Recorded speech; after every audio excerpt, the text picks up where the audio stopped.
Kwa talib ilmu atakikana aanze na msingi ya ilmu, na ilmu huwezi kuiparamia ukaichukua eti kwa pamoja. Wa an ya'tu buyut al-ilmi min abwabiha. Bismillahir rahmanir rahim. Alhamdulillahi rabbil alamin. والصلاة والسلام على رسوله الأمين محمد وآله وصحبه أجمعين. أما بعد، leo ikiwa ni tarehe 21 mwezi wa Ramadhan mwaka wa 1442, katika darsa kitabu al-usul al-thalatha للإمام المجدد محمد بن عبد الوهاب رحمه الله تعالى، بشرح فضيلة الشيخ العلامة صالح الفوزان حفظه الله تعالى. لفكية قول المصنف رحمه الله قال: وله من العمر 63 سنة، 40 قبل النبوة، 20 نبيا رسولا نبئ بإقرأ. قال العلامة الفوزان حفظه الله تعالى: فهو ولد في مكة صلى الله عليه وسلم،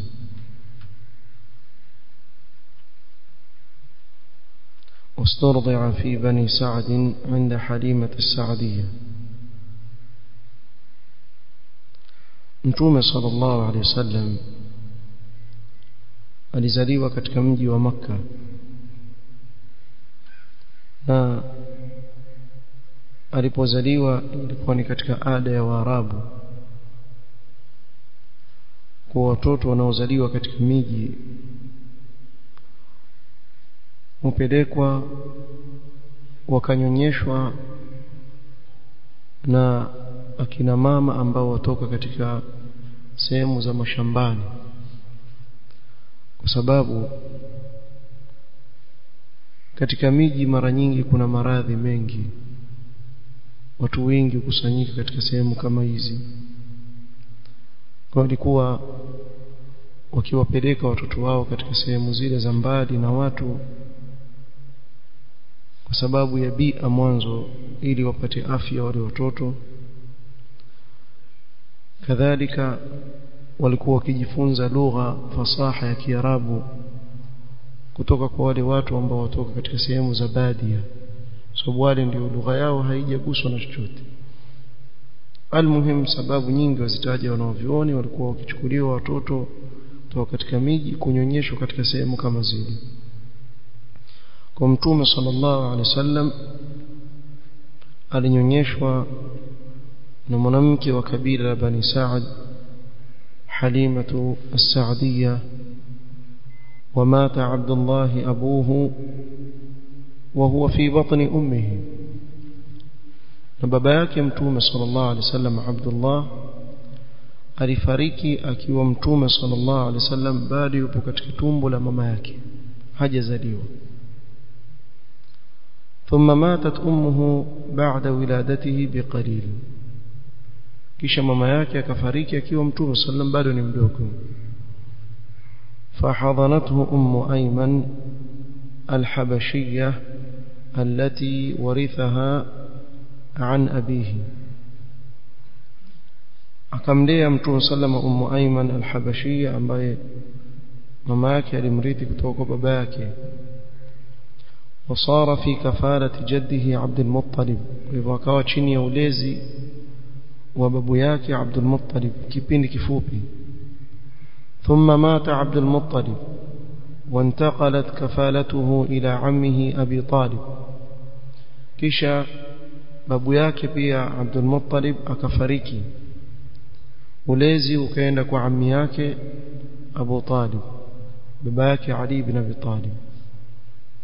وعاش صلى الله عليه وسلم 40 سنة قبل النبوة معروفا بالأمانة والصدق والكرم وتجنب عبادة الأصنام وتجنب شرب الخمر mtume sallallahu alaihi wasallam akaishi miaka 40 kabla ya utume na alikuwa ajulikana sana ni maarufu kwa uaminifu wake ukweli aliyokuwa nao ukarimu aliyokuwa nao mtume sallallahu alaihi wasallam kujiepusha na kuabudu masanamu kuanzia mdogo hakuwahi mtume sallallahu kukaribia jambo kama hilo Allah subhanahu wa ta'ala alimuhifadhi kabla ya utume kadhalika kujiepusha na kutumia kama kunwa mvinyo kunwa pombe na mambo mengine ambayo si sawa haya mtume sallam Allah alimuepusha nayo ما كان يعمل ما يعمله أهل الجاهلية بل كان عليه الصلاة والسلام يخرج إلى غار حراء ويتعبد فيه الأيام ذات العدد يعبد الله على ملة إبراهيم hakuwa mtume sallallahu alaihi wasallam ni mwenye kuyafanya yale wanaoyafanya watu wa jahiliya katika mambo maovu mengi walikuwa wakiyafanya la bali alikuwa akitoka akienda katika pango la Hira Jabal an-Nur akikaa kule masiku akifanya ibada na ibada anayoifanya amwabudu Allah subhanahu wa ta'ala kwa mila ya Ibrahim alayhi salatu wassalam ala tauhid walikuwa katika tauhid kabla ya utume ثم لما بلغ 40 من عمره عليه الصلاة والسلام نزل عليه الوحي بأن جاءه جبريل وهو في غار حراء وقال له اقرأ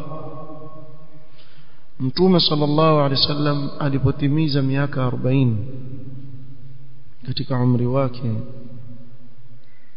akateremshiwa wahi kamjilia Jibril akiwa mtume sallallahu alaihi wasallam yuko katika pango la Hira akamwambia iqra soma qala ma ana biqari'in mimi si katika hao wanaosoma alikuwa hajui kusoma wala kuandika na mtume sallallahu mpaka akafikiwa na mauti hajui kusoma wala kuandika bimaana akionyeshwa maandishi hajui kusoma wala kuandika hajui hapa imeandikwa nini na hii ni katika muujiza Allah subhanahu wa ta'ala alijalia kwa huyu mtume alayhi salatu wassalam wala hakuna upungufu wote katika hilo bali Allah subhanahu wa ta'ala akataja hikma kwa nini amemfanya mtume wake kuwa hivi wama kunta tatlu min qabrihi min kitabin wala takhutuhu biyaminika idhan lartaba almubtilun haukuwa wewe ni mwenye kuweza kusoma kabla ya kuteremshiwa wahi kitabu chochote kingine wala kuandika kwa mkono wako wa kuume wa kulia lau kama ungelikuwa wajua kusoma na kuandika idhan lartaba almubtilun watu wa batil wangeingiwa na shaka na wangechukua nafasi sasa ya kuwatilia watu shaka kuwatia watu katika kuwa huyu bwana ni msomi hajui kuandika amekitunga mwenyewe hiki kitabu cha Qur'an lakini hajui kusoma wala kuandika na waalimu wote ulimwenguni wanaoifahamu hii dini ilmu ichukua kutoka kwake alayhi salatu wassalam mwalimu wa walimu ambaye hajui kusoma wala kuandika an-nabiyul ummi kuna risala ambayo huenezwa mara kwa mara kuwa sio kweli mtume sallam alikuwa yajua kusoma na kuandika mimi nahisi kama hii risala huwa yatengenezwa na kufaru si waislamu kuna vitu vingine vatengenezwa na makafiri kisha utakuta wakitumiwa waislamu wafurahia tuma wewe ona mtume alikuwa yajua kusoma angelikuwa yajua kusoma na kuandika watu wa batil watapata nafasi ya kusema kuwa huyu amekitunga yeye hiki kitabu lakini mtume sallam mpaka katika sulhul hudaybiyah alipoandika Muhammadur Rasulullah makureisha kwambia la sisi hatuitakidi kama wewe ni mtume lao kama tungelikuwa tujua ni mtume tusingekupiga vita futa andika Muhammad ibn Abdullah, amwambia Ali ibn Abi Talib futa. Ali amwambia siwezi kufuta ya Rasulullah, sisi tuamini wewe ni mtume, kwa nini ukufute? Amwambia nionyeshe imeandikwa wapi hapa. Hajui hata imeandikwa wapi. Akamuonyesha ni hapa, basi acha nifute mwenyewe. Kwa Mtume sallam alikuwa hajui kusoma wala kuandika. Kwa sije mtu akaja akasema alikuwa yajua kusoma na kuandika ndio maana akaandika Qur'ani. Hajui. Na ilmu yote ile katika hiki kitabu na Mtume sallam, na hii ni katika muujiza Allah amejalia kwa Mtume sallam. Ikiwa hajui kusoma na kuandika, amekitoa wapi kitabu? Amekitoa wapi kitabu? Hajui kusoma wala kuandika, atakitoa wapi kitabu kama hiki?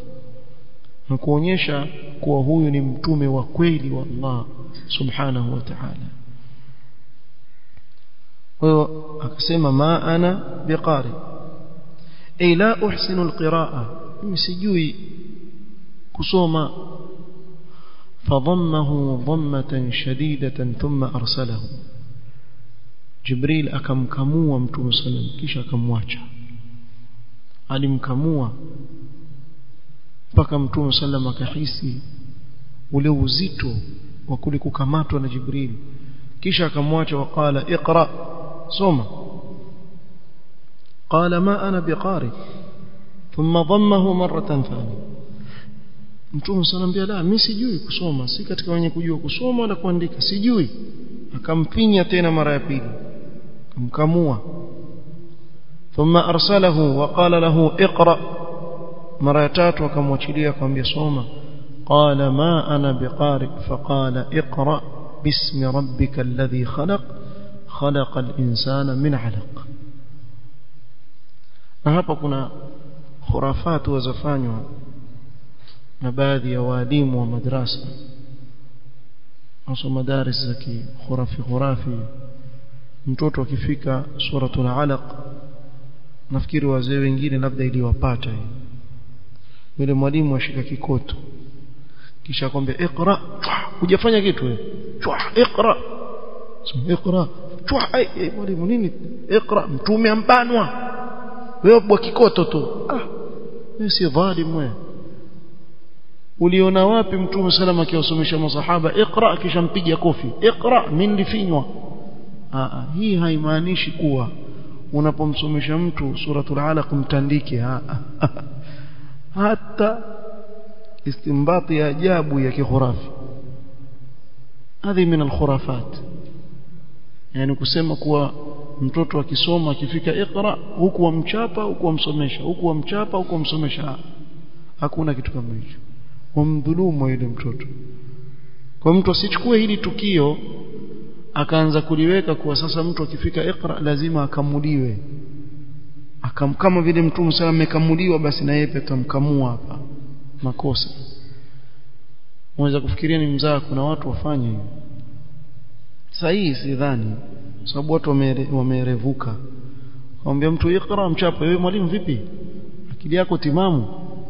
Wanchapa sio, naambia iqra, nakwambia iqra iqra iqra iqra iqra bismi rabbika alladhi khalaq iqra. Sasa nakosea wapi? Wanchapa hawajua Mtume mbano mbavu ndio nibane mimi mbavu. Sio vipi? Waweza kuonekana mwalimu katika asri una wazimu. Hawezi mwalimu kufanya hivyo sahihi. Kama yuko anayefanya hivyo basi atakuwa kidogo punguani. Kwa hiyo hii haimaanishi kuwa mwalimu akisomesha sasa aanze kutandika watu.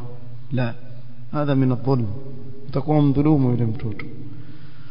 Qala hadhihi hiya nubuwwatuhu sallallahu alayhi wasallam, nabba'ahu Allah biiqra, ay ja'alahu nabiyyan bidhalika. Allah subhanahu wa ta'ala amemjaalia Mtume sallallahu alayhi wasallam ule unabii kwa kuteremshiwa iqra, kwa sababu daraja ya nabii iko chini kuliko daraja ya rasuli iko juu zaidi. Na kuna furuq wanazitaja wanaovioni, nafikiri tuliwahi kutaja katika durusul madat, ingawa Sheikh Al-Fawzan patataja hiyo farq ambayo hii ni kauli mashuhuri lakini si sawa. Qala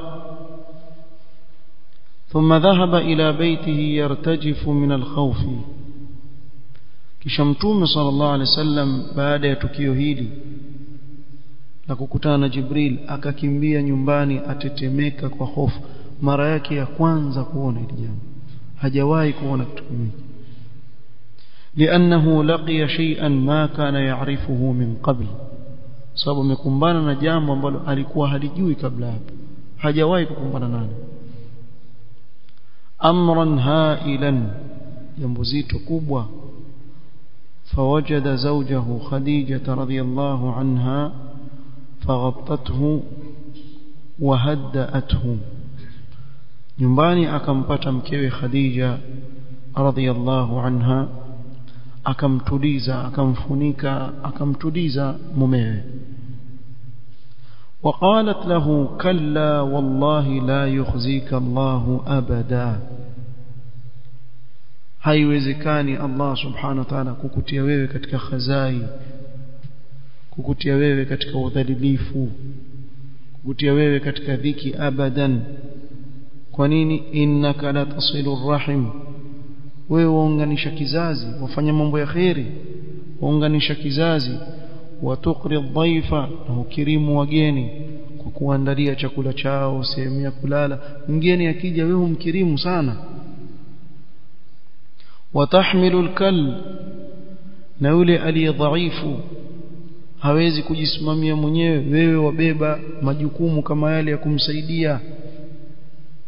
Watu'inu ala nawaib ad-dahr, na katika nyakati za mambo mazito, kuna ukame, kuna nini, kuna balaa, wewe wasaidia watu sana. Kwa hiyo haiwezekani mtu aliyena sawabiq kama hizi nzuri zote kisha Allah subhanahu wa ta'ala amtie katika khazai abadan. Na hapa tupata faida kubwa sana, kuwa mtu anapofanya wema akajibidiisha katika kufanya khairi, huyu basi abashirie kuwa Allah subhanahu wa ta'ala hawezi kumtia katika khazai, bali atamuhifadhi mja wake kama huyo. Kwa Khadija akatumia maneno haya mazuri kumtuliza mtume sallallahu alaihi wasallam.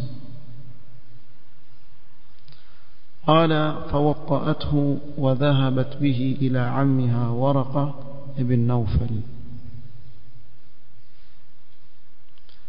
akamtuliza mtume sallama, kisha akaenda kwa ibn ammi yake, sema ammi, akaenda kwa Waraqa ibn Nawfal.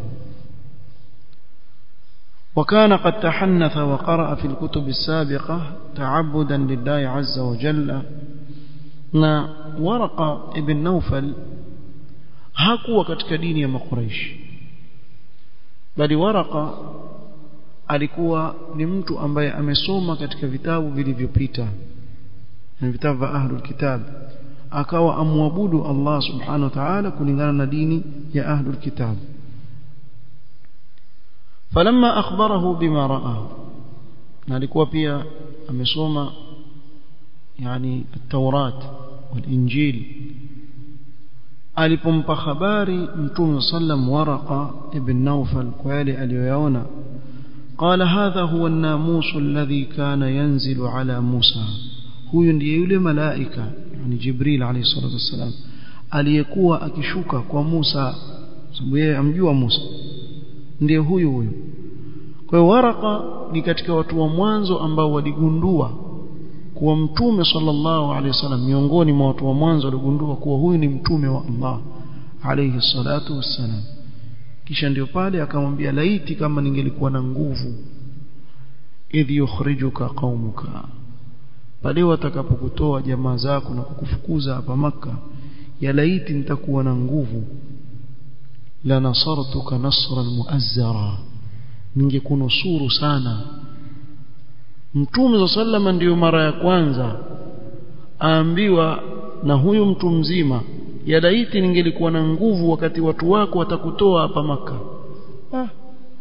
Qala aw mukhrijihum, watanitoa hapa Makka, ni mimi nafanya nini? Kwani sijafanya lolote, sijafanya kitu chochote ambacho kitanifanya mimi nifukuzwe Makka. Kwa nini nifukuzwe Makka?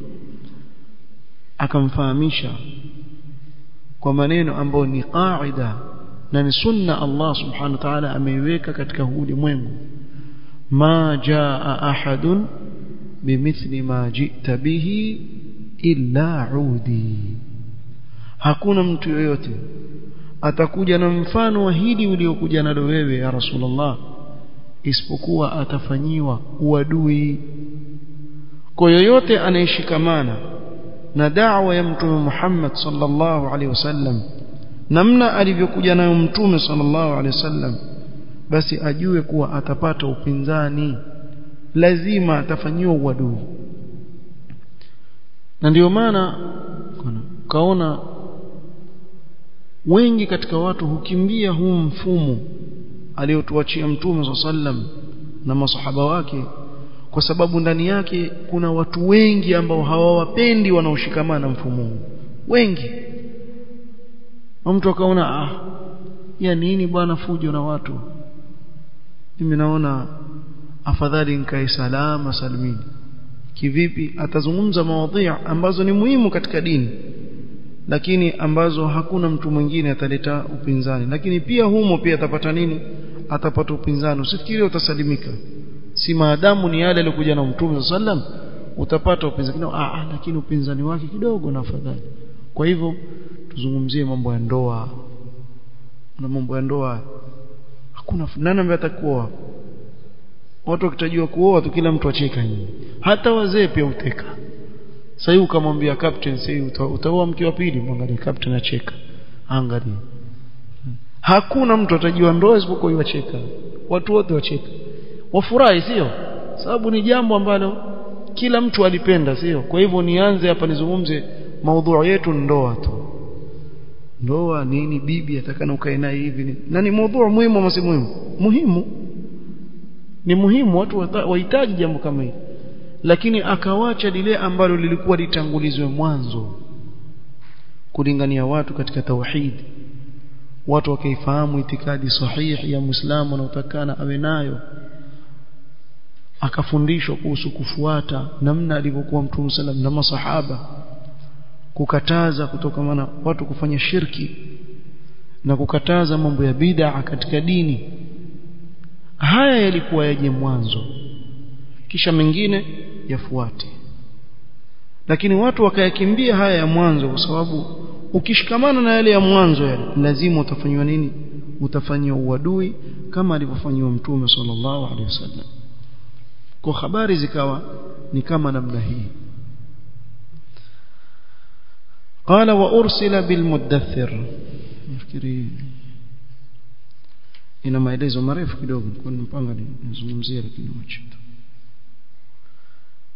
kwa Mtume sallam amepewa unabii alipoteremshiwa iqra bismi rabbika alladhi khalaq pale akawa ni nabii tayari ni mtume wa Allah wa ursila bil mudaththir kama tutakavyoona insha Allah taala katika kikao kitakachokuja biidhnillah alipoteremshiwa ya ayuhal mudaththir sasa akatoka kwenye kuwa ni nabii ikawa nani ni rasul kupanda daraja ikawa ni rasul kuteremshiwa al-mudaththir na ndio maana hapa sema nubbi abi iqra wa ursila bil mudaththir maana yake nubbi abi iqra bimaana amepata tuseme kwa lugha leo sema title ya kuwa yeye ni nabii alipoteremshiwa iqra kisha akapanda kwenye rasul alipoteremshiwa ya ayuhal mudaththir fa'andhir na insha Allah taala tutakuja kuizungumzia biidhnillah taala katika kikao kingine kitakachokuja insha Allah naktafi bihadha alqadr wallahu ta'ala a'lam subhanak allahumma bihamdik ashhadu an la ilaha illa anta astaghfiruka wa atubu ilayk wa barak